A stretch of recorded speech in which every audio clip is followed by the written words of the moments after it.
Senator Omidvar. Thank you, and thank you, Minister, for being with us today. I want to turn your attention to the impact of C-2 on the charitable and not-for-profit sector, a sector which we all know does not simply do good, but contributes to close to 8.3% of our GDP and employs close to 2.4 million people across the country.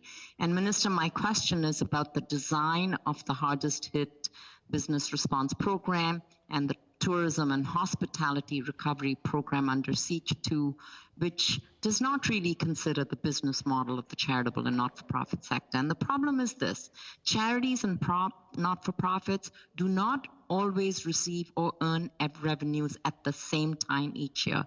And this therefore makes month-to-month comparisons across 2 years difficult. So just for instance, summer camps may operate 12 months of the year, but they're only eligible for support during the months they administer the camp. Similarly, many organizations generate revenue for the year through seasonal fundraising campaigns. So my question is whether the government considered this in the drafting of C-2, and whether the government is willing to provide greater flexibility in forecasting revenue decline and allow applicants to average revenue decline over a span of 12 months instead of on a month-to-month basis. Madam Minister. Thank you very much, Madam Speaker, and thank you very much, Senator Omidvar, and thank you for your hard work. I always appreciate hearing from you. And thank you for your focus on the charitable sector. I agree with you that it has faced some particular challenges during this time of COVID, and also many leaders in the charitable sector and the work they do have been particularly important in this time of COVID. I am aware of the particular circumstances you describe, and I could also describe some analogous circumstances for other industries, capturing the experience of seasonal sectors, as Senator Coyle touched upon, is another similar challenge.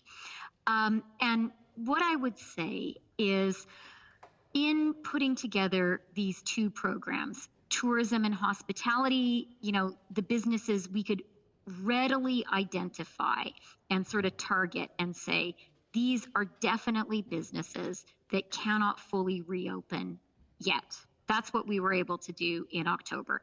And then we created this extra safety net of the hardest hit, because what we said to ourselves is, there are going to be businesses organizations, let me say, since we're talking about the charitable sector, that fall through the net of this specific targeting. So let's create an additional layer of support for them. And necessarily that additional layer was always going to be a little bit less generous, because we were balancing, and that's going to be the second part of my answer. All of this effort to provide tailor-made support for specific sectors that have specific experiences, which we have tried to do, by us has needed to be balanced against two things. One, just the technical challenge of targeting and providing solutions that fit every single business in an incredibly diverse country, but then also the fiscal challenge, which I do take seriously. And we did approach this with having in view the need to have a pivot from programs that were very broad-based, that covered everyone to a very generous degree. And we knew that it was time to move to a more targeted approach.